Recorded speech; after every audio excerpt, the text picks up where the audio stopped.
The last 1 week was all about an attempt by ECOWAS to lay down the law for coup leaders in Niger's republic. Tensions ratcheted up when the coupists called the bluff of the sub-regional body under the chairmanship of Nigeria's President Bola Tinubu, thereby setting the stage for all manners of permutations, including how a possible conflagration could impact the relative peace and tranquility over the west coast of Africa. The Nigerian Senate's rejection of President Tinubu's request for military intervention, however, a window for de-escalation may have opened the door to finding a solution to the impasse. Joining us now to talk about how this window of peace can be optimally utilized by Nigeria is Shittu Mohammed, a good governance advocate. Good to have you on Newsday. Thank you. Good morning, Aaron and Nee. Thank you for being there. All right.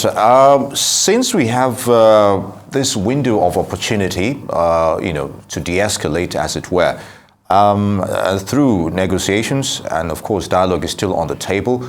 But when you take a look in practical sense, do you think the Nigerian economy can sustain a prolonged military conflict with Niger, regarding the junta's incursion into politics there? For us, we believe that, first of all, we condemn the coup. We condemn undemocratic taking over of government in any ramification.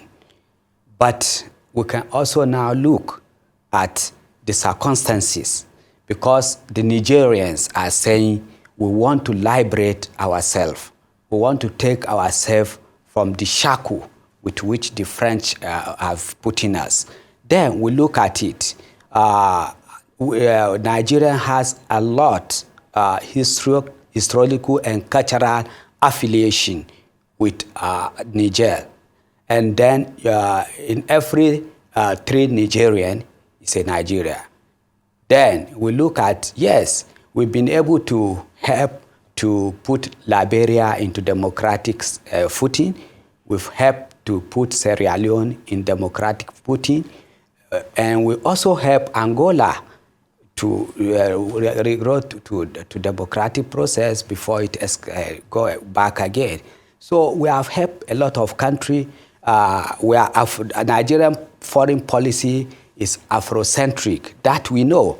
And we have to now sit down, because every circumstances has its peculiarity. This peculiarity, what today, is that as a country, Nigeria, we can't go to war with our brother, because instead of war, we must now look at dialogue. If you take war to your brothers, after the war, you still come back to the dialogue and table. Therefore, our advice is to say, instead of us going to war, we should now find means with which ECOWAS will railroad Nigerian into democratic footing that is in conformity with their culture and belief, not in the Western or in our own way. And it is time that Nigerians become that father of Africa. We've played roles. And if you look at Nigerians, they are there for us day, night, during our need, during the civil war. And out of our own neighbors, they are one of the most friendly neighbor Nigerians ever have. Most of them are hostile to this country. And for us to now take war to the people that believe in us, I think it's time for us to say no. And then it's time for us to now deliberate themselves. They've turned coup plotting. Instead of calling it a coup, they've now turned it to say it's a liberation movement. And you can see the people that strong out to say it's liberation. Therefore, as father of democratic process in Africa, in West Africa, 22 down ladder of our democratic practice, it is time now we look at putting them on the democratic footing, giving them the type of democracy they need, re-roll them, and then use our big brothers' heart to now bring them to table, discuss with them. In 3, 4, 5, 6 months, we should be able to roll them back to democratic setting. I think that will help us. And I want to say we are not condemning what what ECOWAS the step they took. Yes, they have to react that way, but when you react, you come back to look at, okay, why do I react this way? What are the consequences of going into war? This fund, if we go into this war, the fund we are going to spend, we have our own internal problem. What is our problem?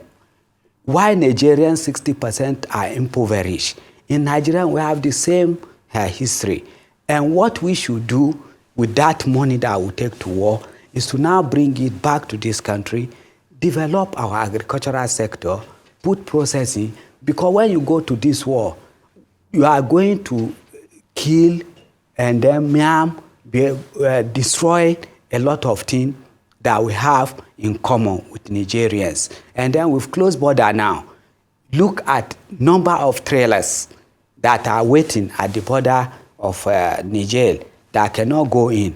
Those with tomato, those with perishable food item have lost money. Who is losing that money? Is we, Nigerian.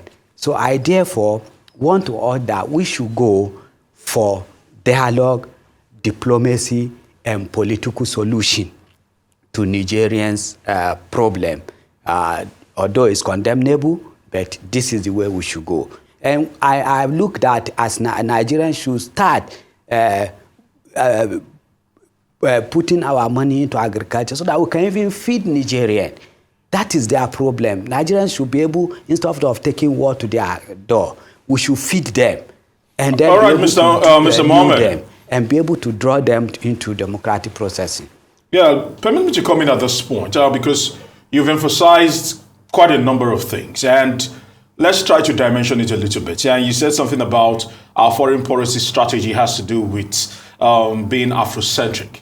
But a lot of people would firstly ask, what do we always get for several of this, put it for lack of a better word, humanitarian gestures we actually give out? You've mentioned Liberia, of course, South Africa, you mentioned Angola, and quite a lot of them. Because most of the time, we're always left empty because gestures are not always reciprocated. And this particular move by ECOWAS, is that not the reason why we are where we are in the first place in terms of the cost of living crisis we're actually facing in Nigeria?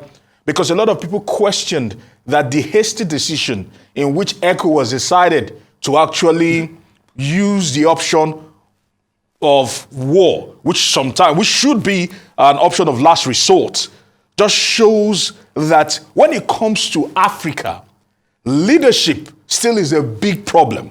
Because you mentioned these coup plotters are always emphasizing, if you even go back to the 60s, when the first coup took place in Nigeria, the same reasons the majors in the 1960s gave are still the same reasons they are giving in 2023.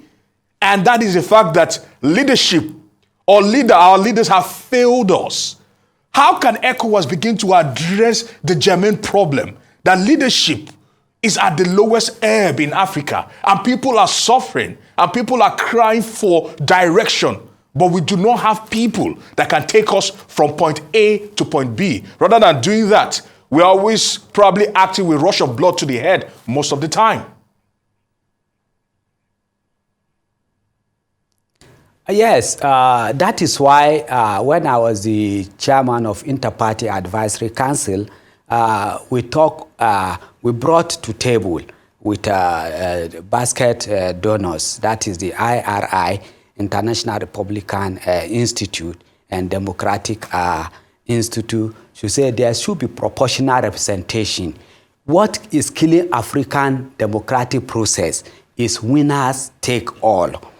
And then because you can have the best brain in other political parties, but you won't take them because they are not part of they are not in your party. That is why we brought that proportional representation. And that is the problem African is having. And we say we should design our political system according to our own culture and belief. It's not necessarily. And I want to cite an example of China for you. China today is a democratic nation, but they fashion their democratic process within with their own belief, culture and belief. And why they do that is that you have, today you can only be hearing of China, one political party, but you have other political parties that represent other interests. And they now say, okay, let's put a political bureau that take decisions for whatever we are going to do in the country. And they meet once in a year and take decision for the country. In that decision body, you have other political parties that also have voice. But the only thing you hear is that China is one party state because they all come together, and then that is how we in Africa. Today, Nigeria has liberated various countries, the apartheid, the war, the coup, and everything. And why we are not gaining is because we've not institutionalized it. After we fight the war, we leave it like that, then we become enemy. Today, South African does not respect us. The Liberian you are talking, the Sierra Leoneans are looking at us as hawks because we have not institutionalized those gestures that we've given to other countries. And that is why we said, let Niger be a case study. We have seen what we've done before and failed, and then bring them to democratic setting, and today they are democratical government. Now, Niger are saying, we don't want to be with our colonialism. It is liberation and other things. We sit down as people, and luckily for us, Nigeria is the chairman of ECOWAS, head of government.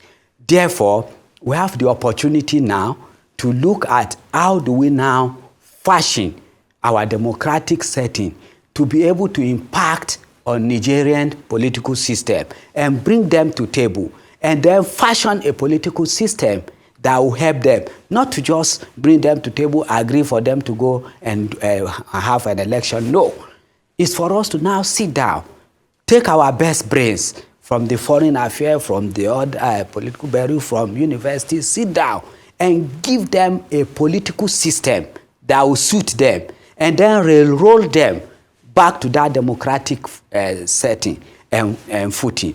That way, we've helped them to achieve peace, and we have helped ourselves as a country to also achieve peace. And then it is where you have peace that you, as I'm telling you, many Nigerians are losing money every day. Not even Nigerians, those that supply food, those that supply items, those that provide services from Nigeria to Niger. Today they are losers, and that is Nigerian losing those money. So we must, as matter of urgency, leave issue of war. Then lure them back to table, put them on the table, discuss with them, bring political system. We've been able to manage ourselves as a country for the past 22 years. So we can go back again. Democratic setting has been footed in Nigeria, either in a long way or in a good way. As we go on, the democratic space will start giving way to a better democratic movement. And as soon as we are able to put democratic setting that is to our own belief and culture, then we'll see that other Africans will follow. We are giant, that is not doubt, but we should not be a giant, an elephant that is sleeping. That's why I commend Commander-in-Chief for taking that action to say, let's go to Niger. But his advisors, whoever have advised him to go into war with Niger, did not do well in that respect. All wars should even be moved out, not as last option. We should bring them to table. After war, it's still Georgia. You must come back to table. And we have seen what war has caused. And Nigerian, if we are not careful, they are drawing us to the war. If I may interject here, I beg your pardon. If I may interject here, military incursion into politics is widely regarded as an aberration. It shouldn't even happen in the first place.